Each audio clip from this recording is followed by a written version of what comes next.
Johnson എന്ന അനശ്വര സംഗീത സംവിധായകന്റെ ഓർമ്മകളുമായി നിരവധി സിനിമകളിൽ മികച്ച കഥാപാത്രങ്ങളെ അവതരിപ്പിച്ചിട്ടുള്ള പ്രിയപ്പെട്ട ദേവൻ സാർ.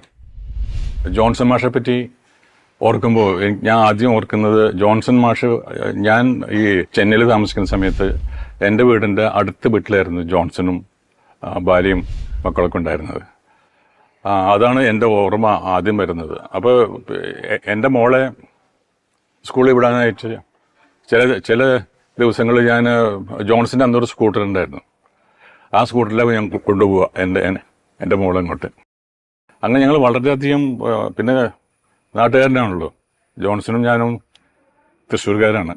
അപ്പോൾ എപ്പോഴും ജോൺസണും ഞാനും വളരെ അടുത്ത് ഉള്ള ആൾക്കാരാണ്. പിന്നെ ജോൺസൻ്റെ സിനിമകളിൽ ഞാൻ എൻ്റെ ഓർമ്മ ശരിയാണെങ്കിൽ മിന്നാമിനിങ്ങിൻ്റെ നുറുങ്ങോട്ടം എന്ന സിനിമയിൽ ഞാനും പാർവതിയും കൂടിയിട്ടുള്ള ഒരു പാട്ട് സീനുണ്ട്. അതിൽ മെല്ലെ മെല്ലെ എന്ന് പറഞ്ഞൊരു പാട്ടുണ്ട്.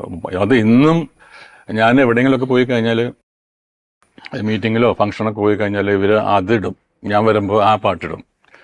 അതുപോലെ തന്നെ പിന്നെ സത്യൻ അന്തിക്കാടൻ്റെ ഒരു പടത്തിൽ, ഞാൻ സത്യൻ്റെ ഒറ്റ പടത്തിൽ അഭിനയിച്ചിട്ടുള്ളൂ. പിൻഗാമിയിലെ വെണ്ണിലാവോ എന്ന് പറഞ്ഞൊരു പാട്ടാണത്. അത് ഇപ്പോഴും എന്നെ പല ആൾക്കാരും ഓർക്കുന്നത് ആ ഒരു പാട്ടിലൂടെയാണ്. ഞാനും മോഹൻലാലിൻ്റെ ചെറുപ്പത്തിലുള്ള ആ കുട്ടിയും ശാന്തകൃഷ്ണനുമായിട്ടുള്ള വളരെ സന്തോഷകരമായ ഒരു ഫ്ലാഷ് ബാക്കിൽ വരുന്നൊരു സീനാണ്. വളരെ സന്തോഷകരമായിട്ടുള്ള ഒരു സീൻ. അങ്ങനെ എനിക്ക് എൻ്റെ ഓർമ്മ പെട്ടെന്ന് വരുന്നത് ഈ രണ്ട് പാട്ടുകളാണ്. ഈ രണ്ട് പാട്ടുകളും ഇന്നും ജനങ്ങളുടെ മനസ്സിൽ, മലയാളിയുടെ മനസ്സിലുണ്ട്. അല്ല, ചില കഥാപാത്രങ്ങൾ, ഞാനിപ്പോൾ ഒരു സിനിമയിൽ എപ്പോഴും അതിലൊരു കേന്ദ്ര കഥാപാത്രം, ഒരു നായകൻ നന്മ ചെയ്യുക, നന്മകളെല്ലാം നായകനിലേക്ക് എത്തുക എന്നൊക്കെ പറയുമെങ്കിലും, ഞാനിപ്പോൾ നേരത്തെ പൊന്മുട്ടിയിടുന്ന താറാവിനെ കുറിച്ച് പറഞ്ഞപ്പോൾ ഇത് സംഗീതവുമായിട്ട് നേരിട്ട് ബന്ധമുള്ള ഒരു കാര്യമല്ലെങ്കിലും ഈ ഡാൻസ് സ്കൂൾ നടത്തുന്ന ടീച്ചറെ പറ്റിയൊക്കെ പറഞ്ഞ് ആ സിനിമയിൽ എവിടെയോ ഈ ഡാൻസ് സ്കൂൾ നടത്തുന്ന ടീച്ചർക്ക് ഷാരി ചെയ്യുന്ന കഥാപാത്രത്തിന് പൈസയ്ക്ക് ആവശ്യം വരുമ്പം കരമന ജനാർദ്ദനൻ ചെയ്യുന്ന ഒരു ക്യാരക്ടർ ഉണ്ടായിട്ട് പൈസ കൊടുക്കുന്നുണ്ട്. ഇത് നീ ഇത്രയും നാള് എന്ന വാടകയാണ്, ഇത് ആ വാടക കൂട്ടിയാൽ മതി എന്നൊക്കെ പറഞ്ഞ് കണക്കാക്കണ്ടെന്ന് പറയുന്നുണ്ട്. അപ്പോ ഈ ഒരു നന്മ, ഈ പരസ്പരം പോകുന്ന ഇപ്പൊ ഈ പറഞ്ഞ വാക്കുകളിലൊക്കെ കാണുന്ന ഒരു വളരെ രസകരമായൊരു സൗഹൃദം അതിൽ ഫീൽ ചെയ്യുന്നുണ്ട്. ആ നല്ല സൗഹൃദങ്ങൾ, ഇവര് കുറെ നാൾ ഇവര് വാടക കൊടുക്കാത്തതിനകത്തുള്ള ശത്രുക്കളും ആണ്. ഈ പിണക്കങ്ങൾ ഉണ്ടായിട്ടുണ്ടോ നിങ്ങൾ തമ്മിൽ? ആശയപരമായ പിണക്കങ്ങൾ ഉണ്ടാവണമല്ലോ. പിണക്കങ്ങൾ ആശയപരമായിട്ടും അല്ലാതെയൊക്കെ ഉണ്ടായിട്ടൊക്കെ ഉണ്ട്. അത് സ്വാഭാവികമായിട്ടുണ്ടാവില്ലേ, സൗഹൃദം ഉണ്ടാവാൻ. അതായത് പിണങ്ങാനുള്ള സ്വാതന്ത്ര്യം ഉണ്ടാവുക എന്ന് പറയുന്നത് ഒരു സൗഹൃദത്തിന്റെ വ്യാപ്തിയാണ്, സൗഹൃദത്തിന്റെ ഒരു ശക്തിയാണ്, വ്യാപ്തിയാണ് നമുക്ക് പിണങ്ങാനുള്ള സ്വാതന്ത്ര്യം ഉണ്ടാവുക എന്നുള്ളത്. ജോൺസന് ഞാനായിട്ട് പലപ്പോഴും പിണങ്ങാറുണ്ട്, അതിനപ്പുറത്ത് കാര്യമായിട്ട് ഇണങ്ങാറുണ്ട്. ഒരിക്കൽ ഒരു റെക്കോർഡിങ് തിയേറ്ററിൽ വെച്ച് പിണങ്ങിയിട്ടുണ്ട്, വീണ്ടും ചില വീട്ടുകാരങ്ങൾ. അതിന്റെ റെക്കോർഡിങ് PV ഗംഗാനാണ് പ്രൊഡ്യൂസ് ചെയ്യുന്നത്. വന്ന് പ്രസാദ് 70 തിയേറ്റർ. അപ്പം രാവിലെ റെക്കോർഡിങ് സ്റ്റാർട്ട് ചെയ്യുന്ന തലേദിവസം 2 ദിവസം മുമ്പ് നമ്മൾ പടം ഇട്ട് കണ്ട് എവിടെയൊക്കെ എങ്ങനെ മ്യൂസിക് വേണമെന്നൊക്കെ ആലോചിച്ച് ഒരു റഫായിട്ടുള്ള ഐഡിയ കിട്ടിട്ട് തിയേറ്ററിൽ വന്നു കഴിഞ്ഞ ശേഷം തികച്ചും പേഴ്സണലായ ഒരു കാര്യത്തിന് ഞാനും ജോൺസൺ തമ്മിൽ ഒന്ന് പിണങ്ങി. അപ്പം തുടങ്ങി കുറച്ച് കഴിഞ്ഞപ്പോൾ ജോൺസൺ എൻ്റെ അടുത്ത് പറഞ്ഞു, താൻ മ്യൂസിക് ശരിയാകുന്നുണ്ടോ എന്ന് നോക്കിയാൽ മതി, അല്ലാതെ വേറെ കാര്യങ്ങൾ ഇടപെടണ്ട എന്നെ പറഞ്ഞു എൻ്റെ അടുത്ത്. അപ്പോൾ ഞാൻ പറഞ്ഞൊരു കാര്യം ചെയ്യാം, നമുക്ക് തൽക്കാലം പാക്കപ്പ് ചെയ്യാം. അങ്ങനെ 9 to 9 ഉണ്ടായിരുന്ന റെക്കോർഡിങ്ങിന് വന്ന ഫുൾ ഓർക്കസ്ട്രയെ ഒരു 11 മണിയായപ്പോൾ ഞാൻ പാക്കപ്പ് ചെയ്ത് പിരിച്ചു വിട്ടു. അത് ശരിക്കും ജോൺസന് ഭയങ്കരമായ വിഷമം ഉണ്ടാക്കിയില്ല.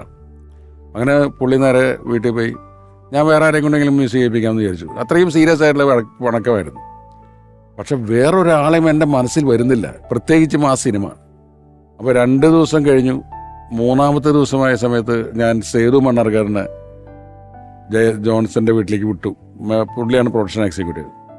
അപ്പോൾ റാണി പറഞ്ഞു, ജോൺസന്റെ വൈഫ് പറഞ്ഞു, അന്ന് തിയേറ്ററിൽ നിന്ന് എന്നിട്ട് പിന്നെ വീട്ടിൽ നിന്ന് പുറത്തു പോയിട്ടില്ല എന്ന് പറഞ്ഞു പുള്ളി. അപ്പോൾ പുള്ളിക്കും പ്രയാസമുണ്ട്. അപ്പം ഞാൻ പറഞ്ഞു, സത്യേട്ടൻ വിളിക്കുന്നുണ്ട് എന്ന് പറഞ്ഞു. അപ്പോൾ ചെല്ലാൻ പറഞ്ഞു. അപ്പം ജോൺസൺ സേതുവിൻ്റെ അടുത്ത് പറഞ്ഞത്, അന്നത്തെ വഴക്കിനെ പറ്റിയിട്ട് സത്യനോ രക്ഷ എന്നോട് മിണ്ടരുത് എന്ന് പറഞ്ഞു. പോളണ്ടിനെ കുറിച്ച് മിണ്ടില്ല. അന്ന് നേരെ വന്നു, കനം പിടിച്ച മുഖത്തോടു കൂടി എൻ്റെ അടുത്തിരുന്നു.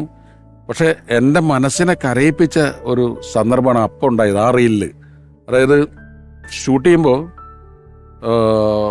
അന്നൊന്നും മോണിറ്ററൊന്നും ഇല്ലല്ലോ, ഷൂട്ട് ചെയ്തുകൊണ്ടിരിക്കുമ്പോൾ ഒരു ഡ്രീം സീക്വൻസ് ഉണ്ട്. അതായത് വീണ്ടും ചില വീട്ടുകാരങ്ങൾ കണ്ടിട്ടുള്ളവർക്ക് അറിയാമോ, സംയുക്ത വർമ്മയുടെ വീട്ടിലേക്ക് ജയറാം വരുന്ന ഒരു ഡ്രീം, ഒരു നാടക നെടുമുടി വേണു ഞാൻ ദൂരെ പോയിട്ട് മുട്ട മേടിച്ചു വരാന്നൊക്കെ വന്നിട്ട് പോയി കഴിഞ്ഞ് ഇവർ രണ്ടുപേരും തനിച്ചാക്കിയിട്ട് ഡ്രമാറ്റിക് ആയിട്ട് ഇവർ രണ്ടുപേരും ദൂരത്തേക്ക് നടന്നു പോകും. അപ്പോൾ ഞാനത് പിക്ചറൈസ് ചെയ്തിരിക്കുന്നത് ഒരു അമ്പിളി ചന്ദ്രനെയൊക്കെ കെട്ടിത്തൂക്കിയിട്ടിട്ട് ഒരു മരത്തിൻ്റെ ചോട്ടിലേക്ക് ഒരു ഇവൻ നാടക നടനാണല്ലോ, അപ്പോൾ ഒരു നാടകീയമായിട്ടുള്ള ഒരു ഇതിൽ ഞാൻ വിപിൻ മോഹൻ്റെ അടുത്ത് പറഞ്ഞു ഒരു ലെങ്തി ട്രോളി ഇട്ടേക്ക്. ഇവർ രണ്ടുപേരും നടന്നു പോകുമ്പോൾ നമുക്ക് പഴയ KPSC നാടകത്തിലെ മറ്റേ ഏതെങ്കിലും ഒരു നാടകഗാനത്തിൻ്റെ ബാക്ക്ഗ്രൗണ്ട് ജോൺസനെ കൊണ്ട് പാടിപ്പിക്കാം, മ്യൂസിക് പ്ലേ ചെയ്യിപ്പിക്കാം. അപ്പോൾ വിപിൻ അതുപോലെ തന്നെ കൊണ്ട് ആക്കി. അത് കഴിഞ്ഞ് വേറെ കുറേ ദിവസങ്ങൾ വേറെ സീൻ ഷൂട്ട് ചെയ്ത് ഈ വിവരം ഞാൻ മറന്നുപോയി. ഇത് ഞാൻ ജോൺസൻ്റെ അടുത്ത് പറഞ്ഞിട്ടേ ഇല്ല. ഈ പിണങ്ങി ഇരുന്നതിന് ശേഷം തിരിച്ച് വന്നു കഴിഞ്ഞിട്ടപ്പോൾ ഈ റീലാണ് വന്നത്. ഈ റീല് വന്ന് ആ ഷോട്ട് കണ്ടപ്പോൾ തന്നെ എനിക്ക് മനസ്സിലായി ഞാൻ ഉദ്ദേശിച്ചത് ഇതായിരുന്നു എന്നുള്ളത്. അപ്പോൾ ജോൺസൺ എന്നോട് പറയാണ്, മാഷേ നമുക്ക് ഇവർ പോകുന്ന ഈ ഡ്രമാറ്റിക് മൂമെൻറ്റ്സിലെ KPSCയിലെ ഏതെങ്കിലും നാടകത്തിലെ പാട്ടിലെ ഒരു മ്യൂസിക് കിട്ടാലോ, വെള്ളാരം കുന്നിലെ എന്ന് പറഞ്ഞിട്ട്. അത് എൻ്റെ മനസ്സിൽ ഞാൻ വിചാരിച്ചിട്ട് അത് മനസ്സിൽ വെച്ചിട്ടാണ് ഞാൻ ഷോട്ട് എടുത്തത്. അത് ജോൺസൺ അറിയില്ല, എനിക്ക് മാത്രമേ അറിയുള്ളൂ. അതൊരു സംവിധായകൻ്റെ മനസ്സ്, ഒരു സംഗീത സംവിധാനം തിരിച്ചറിയാന്നുള്ളത് ഞാൻ നേരെ കെട്ടിപ്പിടിച്ചുകൊണ്ടിരുന്നത്. അതോടുകൂടി ആ വഴക്ക് തീർന്നു. മാഷെന്നാണ് വിളിക്കുന്നത് അല്ലേ? മാഷെന്നാ പരസ്പരം വിളിക്കുന്നത്.